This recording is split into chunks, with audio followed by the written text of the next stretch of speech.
ரீசெண்டாக 1550 ருபீஸ் கொடுத்து கடைக்கு போயிருந்தப்போ இந்த காரை வாங்கிட்டேன். எனக்கு சின்ன வயசுலேருந்து இந்த காரை மாதிரி வாங்கணும்னு ஆசையாக இருந்துச்சு. ஸோ அதனால் பார்த்தோன்னே இந்த காரை வாங்கிட்டேன். ஸோ இந்த காரோட ஃபர்ஸ்ட் இம்ப்ரெஷன் அண்ட் ரிவ்யூ தான் இப்போ பார்க்க போகிறோம்.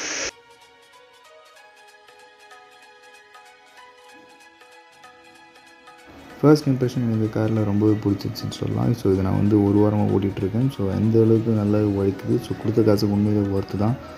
ஒவ்வொரு அமௌண்ட்டும் வந்து உங்களுக்கு வந்து சாட்டிஸ்ஃபேக்ஷன் உங்களுக்கு கிடைக்கும். எப்படி பார்த்தாலுமே இது கூட ரிமோட் கண்ட்ரோலும் கொடுக்குறாங்க. ப்ளஸ் அது கூட ஹேண்ட் கெஸ்டர்ஸ் கண்ட்ரோல் பண்ணுறதுக்கும் கொடுக்குறாங்க. ஸோ அதனால இந்த கார் வந்து ரொம்ப வந்து போர் அடிக்காமலே உங்களால் வந்து ஓட்டிகிட்டே இருக்க முடியும். ஸோ 1 ஹவர் சார்ஜ் பண்ணி ஒரு 15 to 20 மினிட்ஸ் இந்த காரை உங்களால் ஓட்ட முடியும். இந்த காரை பொறுத்த வரைக்கும் குறைபாடுகள் பெருசு எதுவும் சொல்ல முடியாது. உங்கள் பசங்களுக்கு தாராளமாக இந்த காரை சஜஸ்ட் பண்ணி வாங்கி தரலாம். அதுக்கு நான் ரெக்கமெண்ட் பண்ணுவேன்.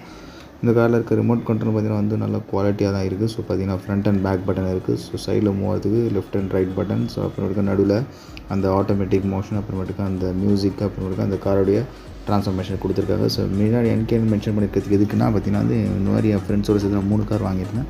இதில் 1 என்கிட்ட இருக்குது. அதனால் அந்த மென்ஷன் பண்ணுறதுக்கு ரிமோட் கண்ட்ரோல் என்கேன்னு போட்டிருக்கேன். ஓகேவா? இந்த காரை ரீசார்ஜ் பண்ணுறதுக்கு அந்த பேட்டரி கொடுத்துருக்காங்க. ஸோ இது வந்து நீங்கள் 1 ஹவர் சார்ஜ் பண்ணிங்கன்னா உங்களுக்கு வந்து 15லேருந்து 20 நிமிஷம் இந்த காரை வந்து உங்களால் கண்டினியூஸாக ரன் பண்ண முடியும். ஸோ அதுக்கான சார்ஜரும் கூடயே கொடுத்துருவாங்க பாக்ஸில். ஹேண்ட் கெஸ்டர் பார்த்திங்கன்னா நல்லா ஒர்க் ஆகுது. நான் இந்த வரைக்கும் 2 வாரத்துக்கு மேலே யூஸ் பண்ணிகிட்ருக்கேன். இந்த ஹேண்ட் கெஸ்டர்ஸ்னு வந்து எந்த ஒரு குறைபாடுமே இல்லை. கிட்டத்தட்ட செவுத்தோட நிறைய தூரம் முயற்சி முட்டியிருக்கேன். அப்பயும் பார்த்திங்கன்னா எந்த ஒரு பெருசாக எந்த ஒரு டிஃபெக்டாக ஆகலை. கரெக்டாக தான் ரன் ஆகுது. இந்த காரை வந்து நீங்கள் கண்டிப்பாக பை பண்ணலாம். அமேசான்லேயே இந்த கார் இருக்குது.